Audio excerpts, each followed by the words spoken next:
Ya, assalamualaikum warahmatullahi wabarakatuh. Perkenalkan, nama saya Muhammad Toha. Di sini saya akan menjelaskan tentang materi biogas. Nah, biogas adalah gas mudah terbakar yang dihasilkan oleh proses fermentasi bahan-bahan organik oleh bakteri-bakteri anaerob, bakteri yang hidup dalam kondisi kedap udara. Nah, untuk komponen biogas itu sendiri, yang pertama adalah CH4, metana 40% kandungannya. Nah, untuk yang kedua CO2, karbon dioksida 38%. Yang ketiga ada N2, H2, O2 dan H2S 2%. Nah, komponen yang paling besar itu adalah metana, setelah itu karbon dioksida, setelah itu N2H2, O2 dan H2S sebanyak 2%.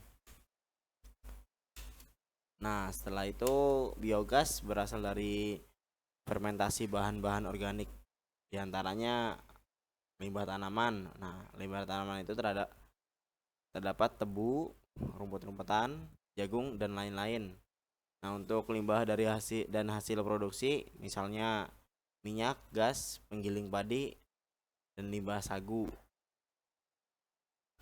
Nah, hasil samping industri. Nah, ada tembakau, nah limbah pengolahan buah-buahan dan sayuran, dedak, kain dari tekstil, ampas tebu dari industri gula dan tapioka, dan limbah cair industri tahu. Nah, untuk limbah perairan ada tumbuh-tumbuhan air dan enceng gondok. Nah, untuk limbah peternakan ini ada kotoran sapi, kotoran kerbau, kotoran kambing, dan kotoran unggas. Nah, untuk setelahnya ada pembentukan biogas, meliputi 3 tahap proses. Prosesnya itu yaitu ada 3. Yang pertama namanya hidrolis.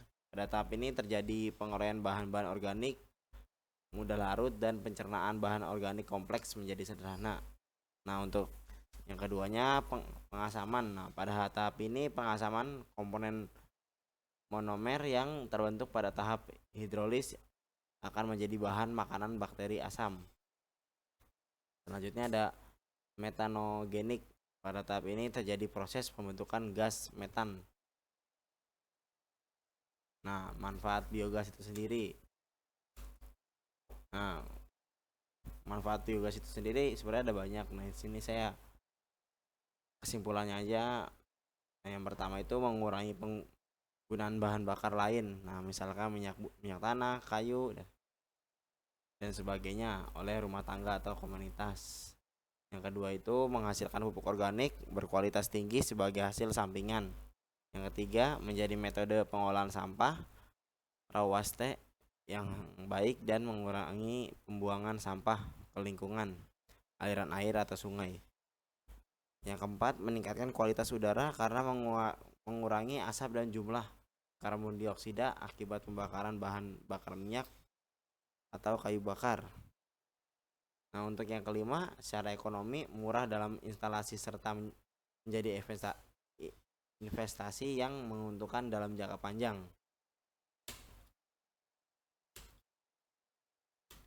Nah, untuk kelebihan dan kekurangan biogas.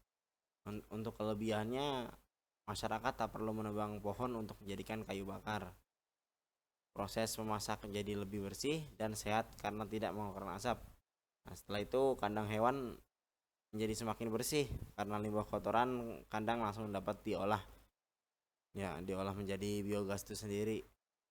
Nah, untuk kekurangannya ya memerlukan dana tinggi untuk aplikasi dalam bentuk instalasi biogas.